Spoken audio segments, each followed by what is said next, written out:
Hi everyone, welcome to webinar 2 of Leading with Impact. And today we're talking about managing difficult conversations. Before we get started, I'd like to acknowledge the Port Mariner people of the Paradigm Nation and pay my respects to elders past and present, and acknowledge that sovereignty of the land was never ceded. What we're exploring today is how to flip the narrative from I'm going to have a difficult conversation to I'm going to have a real conversation about a difficult topic. And by real conversation, I mean something that has positive intent, where we are listening empathically, attentive to the whole person, where we acknowledge their experience, where we collaborate, where we're curious, and where we're creative. We've all had real conversations and we all know how to have them.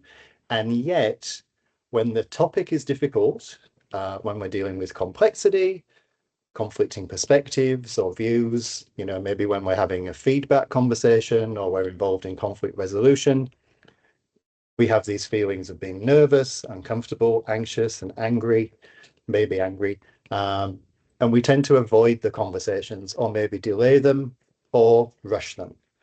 And I think we can all probably agree that there's never been a good conversation where we've gone into it wanting to get it over and done with. So how do we make these difficult conversations real? How do we take a conscious, considered, strategic approach? So what we're going to look at is a framework today where we're going to look at getting ready for the conversation. How do we show up as our best self? Listening to what's going on, so sharing our perspectives and acknowledging what we're hearing. And how do we move to resolution? What does that look like when we have difficult conversations? And then the last step, an important step, reflection on what do we learn from these conversations. Thank you, John. Really important, I think, at the outset to acknowledge that you as people leaders are working within a broader work context. So there might be limitations or sometimes a sense of powerlessness in what you can achieve or what you can control. So today we're really focusing on exploring what's within your control. Also, just a note, we will send a handout and the recording for the webinar over the next few days. The handout will include some key points from today's webinar, as well as some additional ideas for reflection and development to help you think about how it is that what we're talking about applies for you in your environment. Also, we'll hopefully have a few minutes at the end for questions. So if you have questions throughout, feel free to drop them in the chat and we'll come back to them at the end. All right, so let's start by thinking about the beginning, stage one, how we get ready for having conversations. Within that, what we're going to do is consider how we manage our own stress before and during the conversation. It also involves thinking about what your intentions are for the conversation and any assumptions you might have going in and how they might colour the conversation. And then we're also going to think about your physical environment. So things like distraction, things like how much warning or how we want to invite people to these kinds of meetings. So let's start with thinking about how we manage our own stress. Now, to do that, we can think about what neuroscience tells us about stress and how it can impact our ability to communicate. So you all know, I'm assuming, that the nervous system is very clever. It's constantly scanning our environments for danger.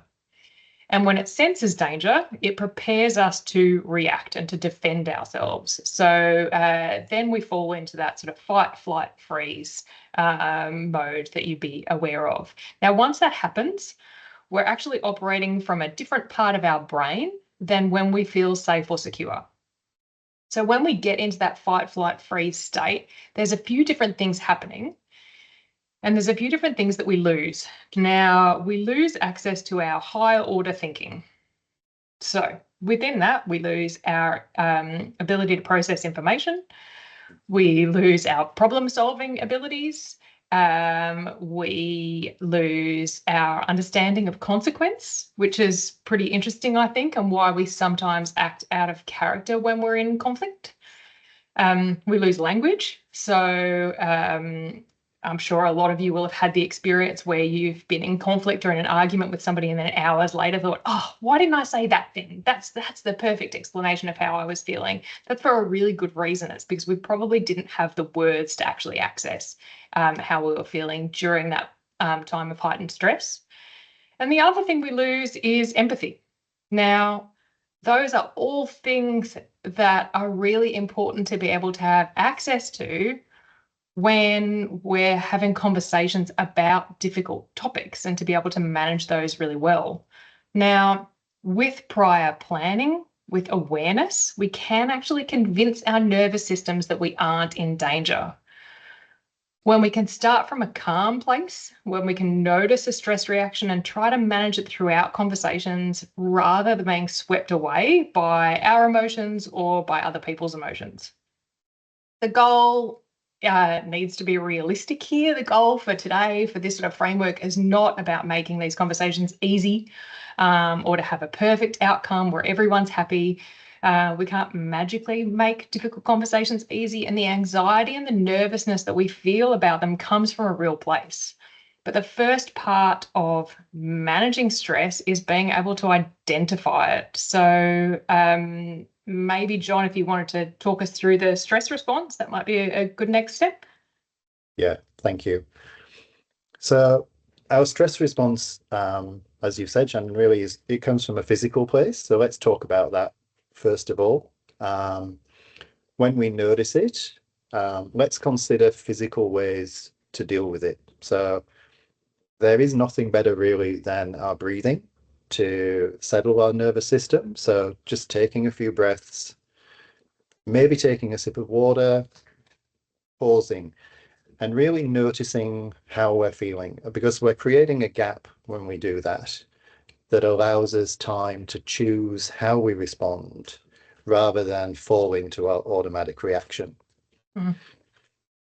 If we're sort of noticing that we are in that sort of fight response, so a feeling that we really feel pushed to react to someone, then a good sort of physical response to that is to tense our muscles. So to tense our hands, just tense up all of our muscles and then just let them release. Do that a couple of times.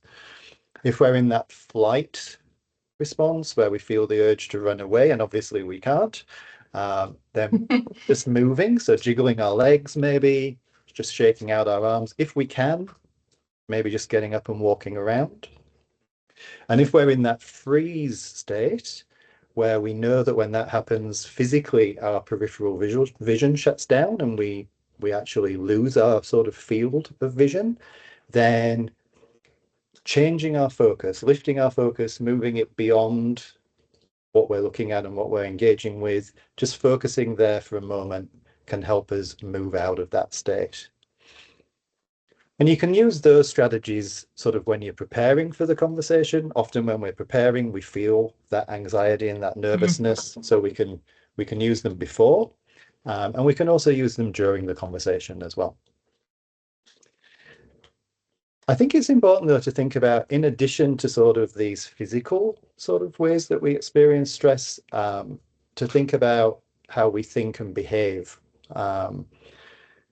We may fall back when we're under stress and pressure into sort of unconscious ways of behaving, which are not good or bad, but they're ways of behaving that have kept us safe.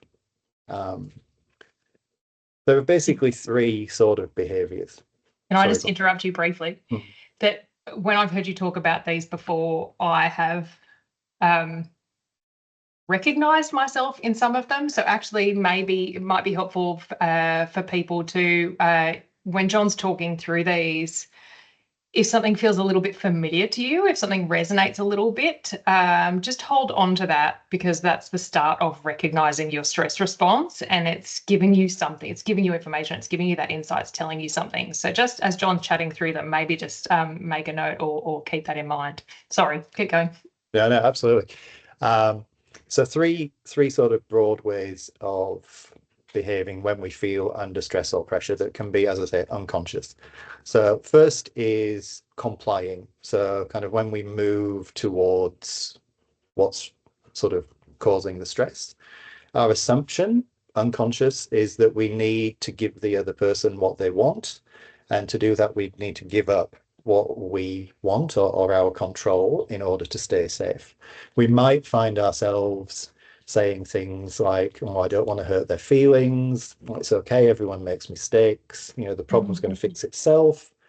And our intention unconsciously is to play it safe, to minimize the problem.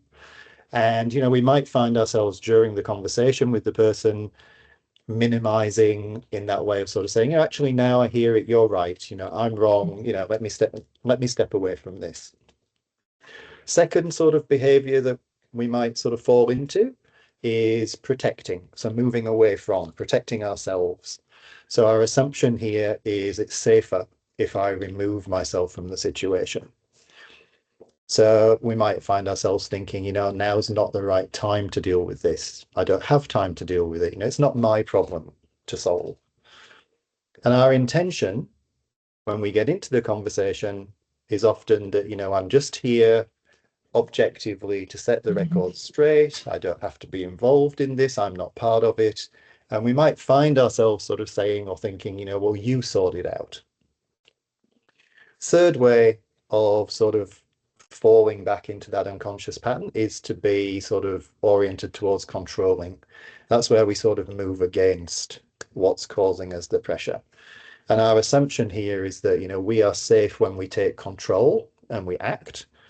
We might find ourselves sort of thinking, it's faster if I fix it myself. And, when I have it all worked out, I'll do it. And our intention when we go into those conversations might be actually that we just want to win. We want to make sure that we get our viewpoint across and we get what we want out of the conversation. We might hear ourselves saying things like, okay, just do what I say. Internally. So, internally. We might hear it externally also. We want to manage that. Possibly. So how do we manage these unconscious patterns and behaviors? First of all, as you said, Shannon, we do notice them in ourselves. So notice what feels most like you, and notice when you feel that sort of urge arise. So getting to know yourself and increasing that level of self-awareness is a really good first step. The second thing we can do, though, is instead of going into these sort of conversations driven by our sort of unconscious behaviors and thoughts, is to prepare our assumptions and intentions ahead of time and make those conscious so that we're actually choosing to focus on what we want to achieve. So in terms of assumptions, challenge yourself to look through a different lens. What assumptions are you making about the person, about the situation, or the environment? Ask yourself, what do I know to be true? What else could be true? And challenging yourself to assume the best as well as the worst of the situation. And I think if we do that, if we ask those questions, we can really be curious, and it enhances and increases our curiosity. I think if I were to do that, I think writing things down, I write things down to process my thoughts anyway, but even as an exercise, particularly if you were starting out doing something like this, having that, and we'll include some of this in the handout as well, in terms of a template for things that you might want to think about in challenging your assumptions and thinking about your intentions. So I think that can help to bring things to the surface if you're writing things down, and give us the opportunity also to then reflect back later as a tool. Absolutely. I think when we write things down as well, it allows us time to process more, and we really can sort of create more stream of thought, rather than just sitting with our own head. So that's assumptions. Moving on to intentions. Critical thing here is with our intentions that we're shifting from staying safe to creating safety. That's the thing that I think we need to hold in our minds. So what's the purpose of the conversation that goes beyond you, your need to stay safe? Is it, what's the purpose of the conversation in terms of the other person? What's the impact going to be for the team, for the organization as a whole, the community that you serve? How do you want things to look for you and the other person after the conversation is finished? So really thinking about our intention in that way. If you are someone who leans into complying, then you are probably really strongly oriented towards empathy and understanding. But the challenge in these conversations is to stay focused on the outcome and the bigger picture. So you might ask yourself, how will resolving this strengthen what we can achieve together as a team or as an organization? Mm-hmm. If you are oriented towards protecting, then you are probably going to bring a lot of objectivity and rationality to the conversation, which is great. But you also need to connect with how you feel about the situation. So put yourself back into the conflict or the feedback, and ask yourself, where am I in this picture? What do I want, and what role do I play in the outcome? And if you're oriented towards controlling, you are probably someone who gets things done. But the challenge with these conversations is to really lean into the relationship side of it. So really asking yourself in these conversations, what might it be like for the other person? What can we do together? As you say, write it down and take it into the meeting with you. It's a big help. Yeah. So I think in terms of that writing down, that challenging, what do I think? What else could this be? I think that question, what else could this be, is really helpful in terms of challenging our own assumptions and forcing yourself to think about that. And the other thing that you've just spoken about that I think is probably, I don't know, that I've picked up as you were speaking is thinking about zooming in the person, the behavior, the situation, but also zooming out and thinking about the environment and the system and what else can be contributing. And both of those things are really important considerations to have when you're a leader in a workplace in that broader context as well. I think probably we won't spend too much time on it, but the other thing to just think about, to be aware of, which you will have heard us talk about in earlier webinars and workshops, is just the idea around meeting hygiene. So when we're thinking about that, what's your physical environment like? Do you have privacy? Can you minimize distractions in terms of, where's your phone? Do you have Slack channels open? Are you going to get distracted by your screen and Outlook? Trying to minimize those. Thinking about time and timing. So time, do you have enough to explore what's happening? Timing, trying to avoid the end of the day or the end of the week or before big meetings where you're going to go in and talk to a bunch of other people, just because if somebody becomes distressed or annoyed, you might want the opportunity to check in with them or just monitor how they're going. And then the final part about that meeting hygiene that I think is interesting, particularly when we're managing sort of conflicting feelings or potential conflict, is how we invite somebody into this kind of conversation. That we're thinking about the wording we're using, we're thinking about the tone, and ideally the goal with that is that it would feel like an invitation rather than notice or warning or something that's punitive. So we've thought about how we prepare, how we think about our own stress, get to know yourself a little bit, how you notice your own stress, how you manage your own stress before and after. How we pay attention to and manage our assumptions and our attentions. So let's move on to having the actual conversation proper. So stage 2 is where the conversation actually begins. And this stage is about hearing what each other has to say. So it's about understanding each person's perspective in the situation. It's around acknowledging what's happening for somebody. And it's about, again, as our underpinning sort of notion in this, is maintaining curiosity throughout. Now, many of you today will have heard of the psychosocial safety climate. If you haven't, that's fine. We'll also include some information in the handout. Essentially, the psychosocial safety climate is one measure of the health of an organisation. And it says that healthy environments are ones that balance organisational goals with the mental health and well-being of employees. Both of those things are important. And I think it's a helpful thing as a foundation for these kinds of conversations, is that when we're thinking about managing complexity, we have two equally important goals. We have the practical. What's the meeting about? What's the resolution we're trying to get to? What are the next steps? But the second can sometimes, I think often, be forgotten or be hard to access when we're stressed. And that is the goal that everybody should leave the meeting feeling seen, heard, valued, and understood. So it's really important that as leaders, we try to hold on to both of those goals throughout.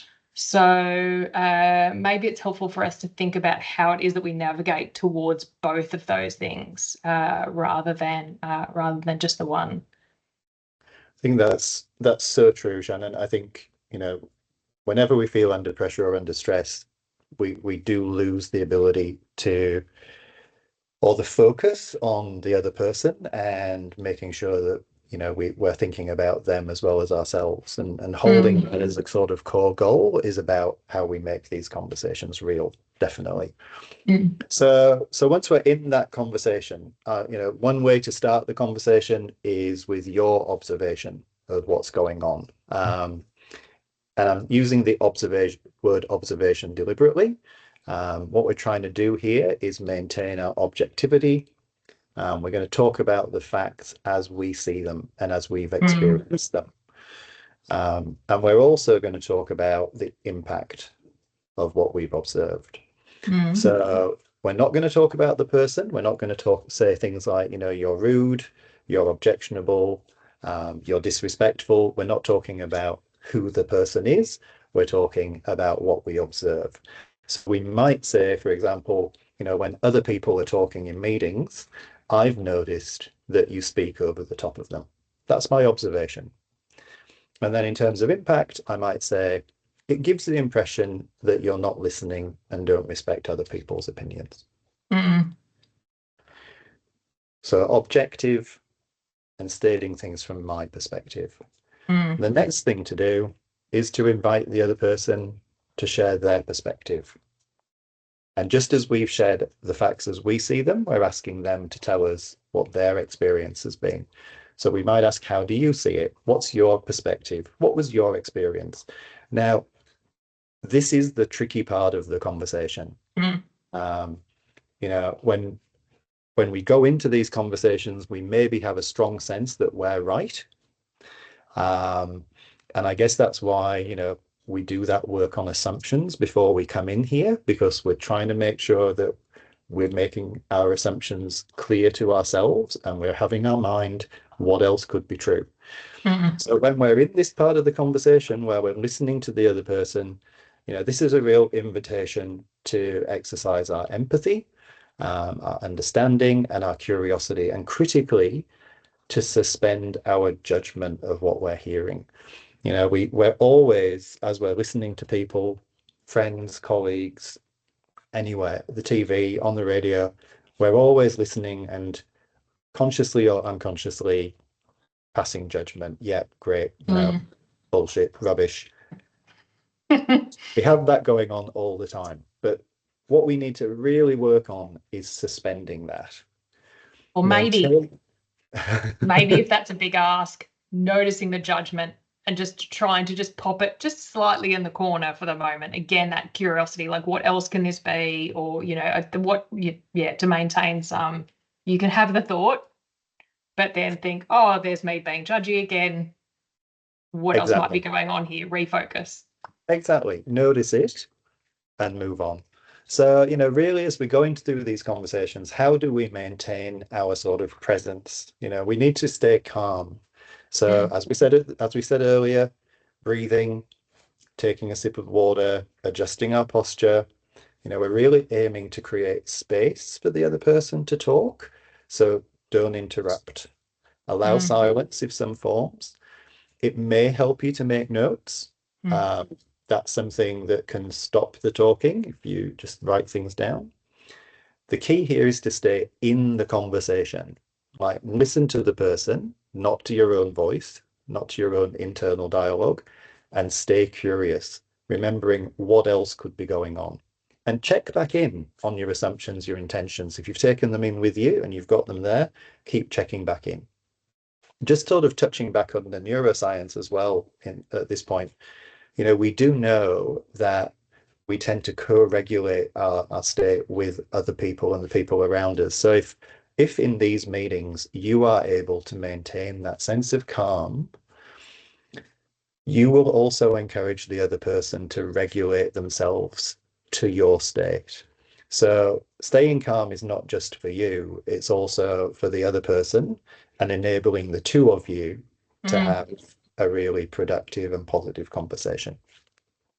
I'm possibly dobbing myself in a little bit here, but certainly I've had the experience, and other people might have had the experience when you're having a conversation with somebody and you're quite stressed. Maybe if you're acting a little bit of a pork chop, that if somebody else is calm, if the other person you're dealing with is calm, you sort of start to watch yourself from above, and the other person being calm is almost an invitation to come back down to their level. I think when you talk about the voice in your head, the voice in my head is quite busy. I think probably it can be really helpful. Like John said, taking notes buys you time. So when we're thinking about maintaining presence in those conversations, it is sometimes easier said than done. So maybe it's around taking notes.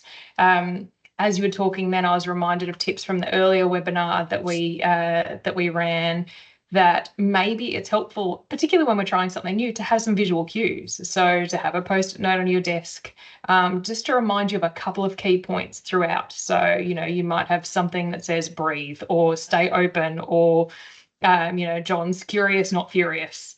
So just having something there to remind you, so that you're not swept away by your thoughts in your head or your feelings or someone else's.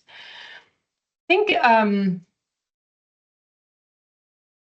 sometimes, maybe often, the concern we hear from leaders in having these kinds of conversations is there's fears about maybe how somebody's going to react, that you might actually get a variety of responses, that somebody might be angry, that somebody might become distressed or really sad, that somebody might have a shame response. Regardless of how they react, the way to manage them is the same, and it starts with acknowledgement. So acknowledge what you've heard, regardless of whether or not you share their views. Now, acknowledgement is not about agreement. It's about that goal, if we remind ourselves of that second part of that goal, of having somebody feel seen and heard and understood. Now, the way we acknowledge what somebody has said to us, which is made a lot easier if we can stay present in a conversation, is to reflect. Now, lots of you will have heard about reflecting. Essentially, what we're doing is thinking, what has that person said and how can I hand that back to them? So it involves here's what I heard you say. Here's how I've heard you feel. And then an interesting thing to do with reflection also is did I get it right? Invite somebody to correct you. So here's the content of what you've said to me. Here's the feeling that I'm sensing behind what you've said. And I don't know, am I right with this? Is there anything that I'm getting wrong here? Reflecting shows people that they have been heard, and it helps to calm people's nervous systems. Conversations like this are not necessarily, very often, not a one and done. Complex sort of situations might take time to unpack and to explore before we get to the next phase. They're commonly, sadly, not untied sort of in a neat bow after one meeting. So remember, being seen and heard and understood is going to make that practical solution and that getting to that next phase more possible, but it might take some time. So again, we're going to include some more information in the handout about how you might respond to specific emotions. But one thing to note is if somebody feels, sometimes we get this, somebody feels quite committed to staying angry, regardless of your acknowledgement, or if somebody's quite distressed, it might be wise to take a pause, to give everyone the chance to calm, and then to revisit at a later date. So if you feel like, well, I'm acknowledging this and it's just actually not going anywhere and this person's really they're still raging, you might think about saying, do you know what, this has been really helpful. I know that it's probably felt stressful. I appreciate you being open with me and telling me how you feel about it. I think I have a better idea of your perspective. I'm going to take some time to think, to review my notes, and then let's follow up on whatever date time. You want to make the commitment if you're going to take that pause to that date and time when you're stopping the conversation, just so that it feels like people are clear about what the next steps are. So essentially what John's spoken about, and then what I've sort of followed up with, is when we're thinking about people's perspectives, when we're thinking about hearing what people have to say, essentially what we've looked at, like, what's the story in my head in terms of the situation and the impact? What's the story in your head in terms of the situation and impact? Did we hear each other? Have I heard you? And then we've also talked about that, how maintaining calm and curiosity throughout can help us to understand and get to that reflection. So once we've talked through that, again, we might have to do that a few times. What do we do with that in terms of sort of getting to that resolution or to that next stage? I think it's a really critical thing to understand, isn't it, Shannon, that, you know, as you say, these things are rarely one and done. And I think, you know, these conversations are often a back and forth. And that question of, you know, have I got that right, is a really important one, because it uncovers often, you know, more information. You know, the person may have said one thing, but actually what they meant to say was something else or something additional as well. So staying with that and getting to the point where you can agree on what we're talking about is really critical. Hopefully, when we've done this sort of sharing of information and acknowledgement, we're going to move our conversation towards a resolution, and find an outcome. You know, the first thing we'll do then is consider, you know, has what's been shared changed anything for me? How is that going to determine what I do next? And for me, there's sort of probably four sort of possible ways to go at the end of these conversations. You know, we might decide that actually this has uncovered more than we expected, and we're going to have to come back and explore more. So that's really saying, okay, we've uncovered a lot. I think we need another conversation to really get to the end of what we need to talk about. We might uncover that, you know, really this is about the person needing help. You know, maybe there's a skill gap, maybe there's a development gap, in which case, you know, that's our action, is to move towards finding that support or help. We may find that the person actually needs support. So, you know, it may be that there's a level of distress there that means that we refer someone to the EAP. It may be that, you know, we refer to our policy and procedure, perhaps, for example, reasonable adjustment. It may be that we reach a point where we acknowledge that there's a need for change. You know, is there a behavior that's getting in the way? Or is there something in the design and the management of work that is getting in the way? And I think we try to end these conversations with, you know, well, what can we agree on? Maybe even if that is just for now. You know, and we should be able, as you say, to revisit these things, even if it's just to check in to say, are things still going okay?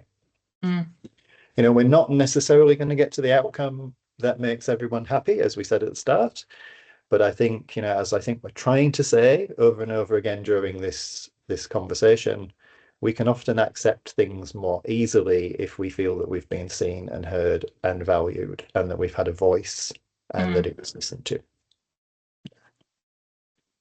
So once we've had the conversation, really important, people who've attended things I've run before will get sick of me saying this, but there's a really significant benefit in this next phase in reflection. It's another opportunity to be curious. It is an opportunity to revisit your assumptions and your intentions. It's an opportunity to think about next steps. And also, really critically, which is why I bang on about it, is as a leadership development opportunity, that it makes leadership intentional rather than accidental. So either on your own with EAP Manager Assist, or bearing in mind confidentiality, depending on the situation, you might talk about with another manager or with HR. Have a look at the notes that you made before the meeting and compare and contrast. So when you're doing that, you might think, well, was that what I expected? And within that, how is it similar or different? Did anything surprise me?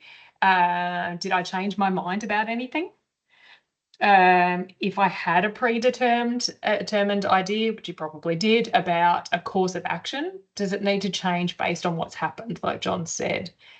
Then what you're going to think about is what worked, what didn't.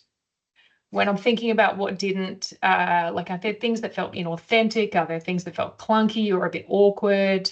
We're going to think about if there's anything that I would do differently next time based on that, what worked well and what didn't. And then you're also going to think about, well, how did I go in managing my own feelings?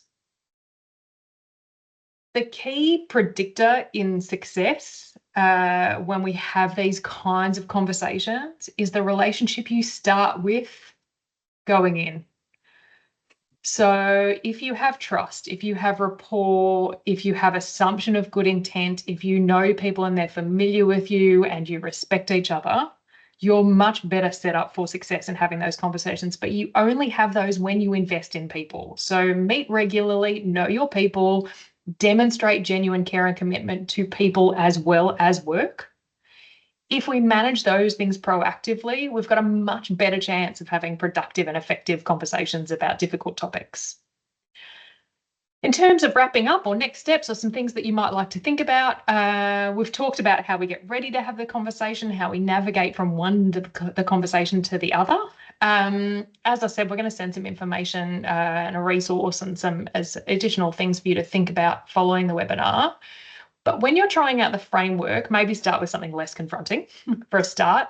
And as a first step in the next couple of weeks, even just before you have regular meetings with people, maybe take a couple of moments to think about your assumptions and to think about your intentions in relation to the person, the situation, and the goals of the conversation.